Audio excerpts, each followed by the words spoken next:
उर्दू गजल में हम लोगों ने क्या क्या पढ़े हैं।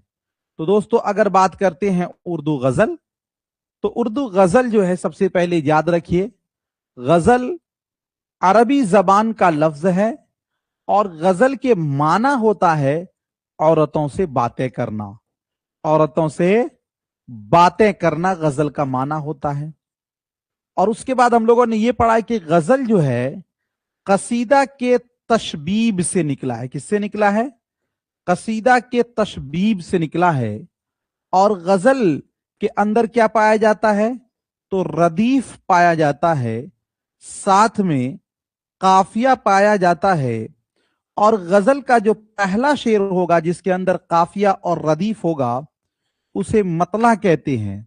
अगर गजल का दूसरा शेर भी हम काफिया और हम रदीफ हो तो उसे हुस्ने मतला या फिर इसे जेबे मतला या फिर इसे मतलए सानी ये सब कहा जाता है।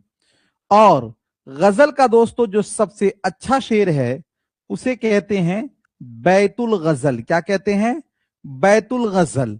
या फिर इसे ही कहा जाता है शाह बैत, या फिर इसे ही कहते हैं हासिले गजल। ठीक है।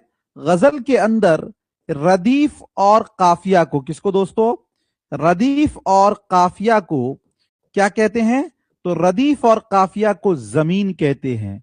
गजल में मतला और दोस्तों मक्ता के अलावा जो शेर है उसको फर्द कहा जाता है।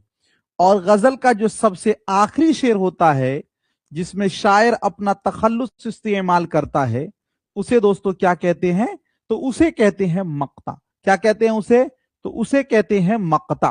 क्या कहते हैं? तो उसे कहते हैं मक्ता। ठीक है। ये बातें हम लोगों ने पढ़ी हैं। गजल के अंदर जो गजल की खुसूसियात है उन खुसूसियात में दोस्तों सबसे अहम जो खुसूसियात है वो है ईजाजो इख्तिसार का होना। ईजाजो इख्तिसार। और अगर किसी गजल का हर शेर एक दूसरे से मिला जुला हो तो वैसे गजल को कहते हैं गजले मुसलसल। गजले मुसलसल। ठीक है।